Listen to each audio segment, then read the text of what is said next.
Hello guys everyone, आज हम 207 से आगे के क्वेश्चन सॉल्व करते हैं। शिक्षण व्यवसाय को अपनाने के पीछे निम्न में से एक को छोड़कर सभी कारण हो सकते हैं।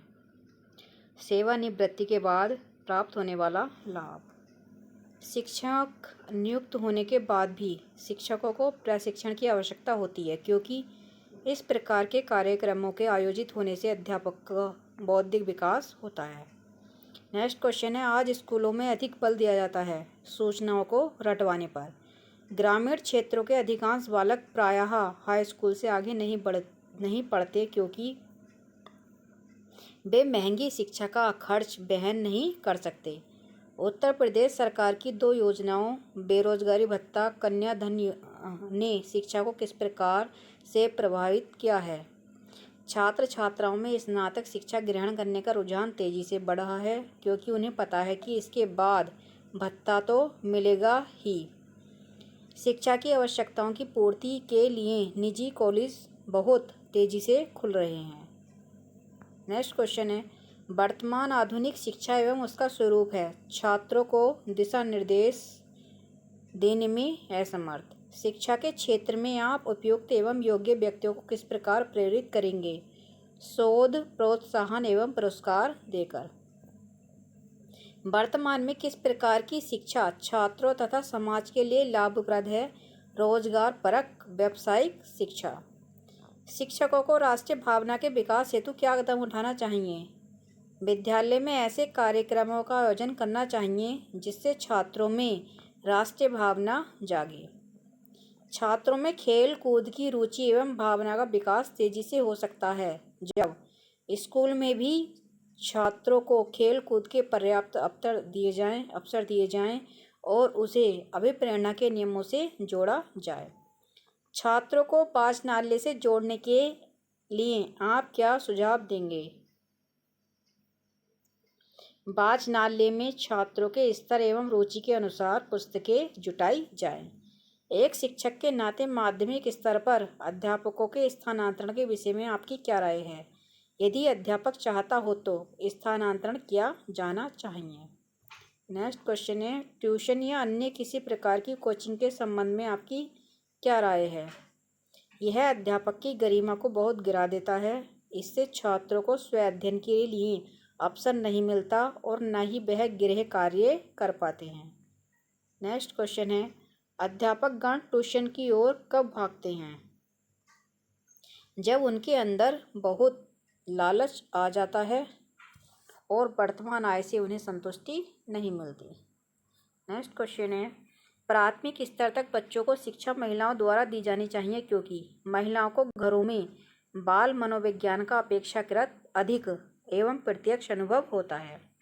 यदि आपके अंदर कोई बुरी आदत है जिसका छात्रों द्वारा अनुकरण करना आप अच्छा नहीं समझते, तो आप क्या करेंगे? कम से कम छात्रों के समक्ष आप उस आदत को नहीं आने देंगे। यदि अध्यापक किसी ऐसे स्कूल में प्रधानाचार्य नियुक्त करके भेज दिया जाए जिसकी स्थिति बहुत गिर चुकी है, तो आप सुधार कार्यक्रमों के संबंध में पूरे स्टाफ से चर्चा करेंगे। छात्रों में मौखिक अभिव्यक्ति को विकसित करने का तरीका है भाषण प्रतियोगिता का आयोजन। विद्यालयों में छात्रों का स्वास्थ्य परीक्षण क्यों आवश्यक है? छात्रों की स्वास्थ्य संबंधी कुछ समस्याओं को जानना स्कूल के लिए आवश्यक है। शिक्षक के लिए मानसिक स्वास्थ्य के साथ साथ शारीरिक स्वास्थ्य क्यों आवश्यक है? शिक्षण कार्य में अध्यापक को निरंतर क्रियाशील रहना पड़ता है। शिक्षण में मानसिक एवं शारीरिक दोनों प्रकार की क्रियाओं की आवश्यकता पड़ती है। नेक्स्ट क्वेश्चन है, कक्षा के अति कमजोर छात्रों के लिए अध्यापक को क्या करना चाहिए? खाली समय में उनकी मदद करनी चाहिए।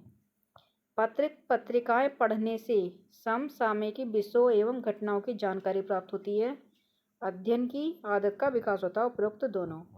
कौन सा पाठ आसानी से पढ़ा और याद कर लिया जाता है? जो विद्यार्थियों की रुचि के अनुकूल हो। अध्यापक की जीवन शैली किस आदर्श के अनुरूप होनी चाहिए? सादा जीवन उच्च विचार। शिक्षा के सभी स्तरों पर महिला शिक्षा को निःशुल्क कर देने का क्या परिणाम हो सकता है?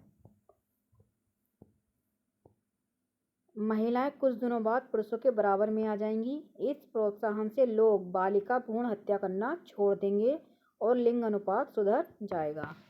माध्यमिक स्तर तक की शिक्षा का नियंत्रण वास्तव में किसके हाथ में होना चाहिए? चुने हुए प्रतिनिधियों के माध्यम से समुदाय के हाथ में। यदि प्रधानाचार्य आपको कुछ अतिरिक्त जिम्मेदारी दे तो आप उसे सहज स्वीकार कर लेंगे। संपूर्ण शिक्षण व्यवस्था में सुधार लाने के लिए निम्न में से क्या आवश्यक है?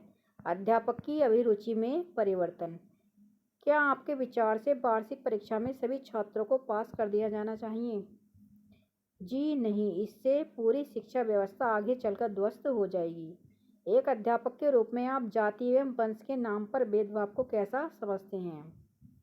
यह अवैज्ञानिक सोच है जिसको वर्तमान समाज में कोई स्थान नहीं दिया जा सकता। इस भावना को समाज से अविलंब समाप्त होना चाहिए।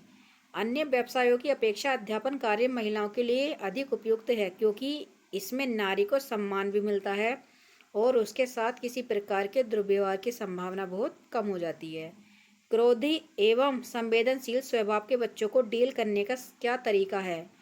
उसके क्रोध एवं संवेदनशीलता को किसी ऐसी दिशा में मोड़ दिया जाए जो छात्रों के लिए उपयोगी है। बालकों के लिए संवेगात्मक आघात का अनुभव कराने वाली परिस्थिति हैं पक्षपातपूर्ण शारीरिक दंड या बालक को दी जाने वाली मानसिक यातना, छात्रों को बिना किसी बड़ी गलती के स्कूल से निकाल दिया जाना, छात्रों की कमजोर आर्थिक स्थिति का कक्षा में माहौल। सामाजिक परिपक्वता निम्नलिखित किसके द्वारा प्रदर्शित होती है? व्यक्ति के जीवन उद्देश्य तथा सामाजिक मान्यताओं के बीच संतुलन। यौन शिक्षा छात्रों को देना आपकी दृष्टि में कैसा है? छात्रों को भ्रम की दुनिया से निकालने तथा उन्हें यौनावस्था की समस्याओं की वास्तविक जानकारी देने के लिए यह आवश्यक है। यौन शिक्षा प्रदान करने का सशक्त माध्यम है अध्यापकों द्वारा दिए जाने वाला मार्गदर्शन।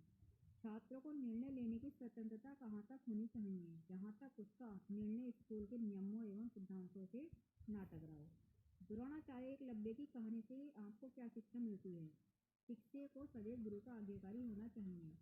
अगलाने वाले छात्र के प्रति आपका क्या रवैया होगा? उसके साथ सहानुभूतिपूर्ण रवैया रखना। नेक्स्ट क्वेश्चन है हमारा, प्रत्येक शिक्षक का कम से कम 2 कालांश रोजाना खाली होना चाहिए छात्रों के कार्यों को चेक करने के लिए।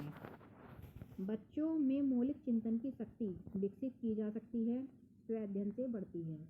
आपके विचार में चिंतन शक्ति विकसित करने का क्या उपाय है? छात्रों को समस्या समाधान विधि से पढ़ाया जाए, छात्रों को खोज एवं ब्रेनस्टॉर्मिंग विधि से पढ़ाया जाए, छात्रों में स्वाध्ययन की आदत का विकास किया जाए। उपरोक्त सभी। स्कूल में शिक्षकों में असंतोष का प्रमुख कारण होता है प्रधानाचार्य प्रबंध समिति द्वारा पक्षपात। Thanks for watching.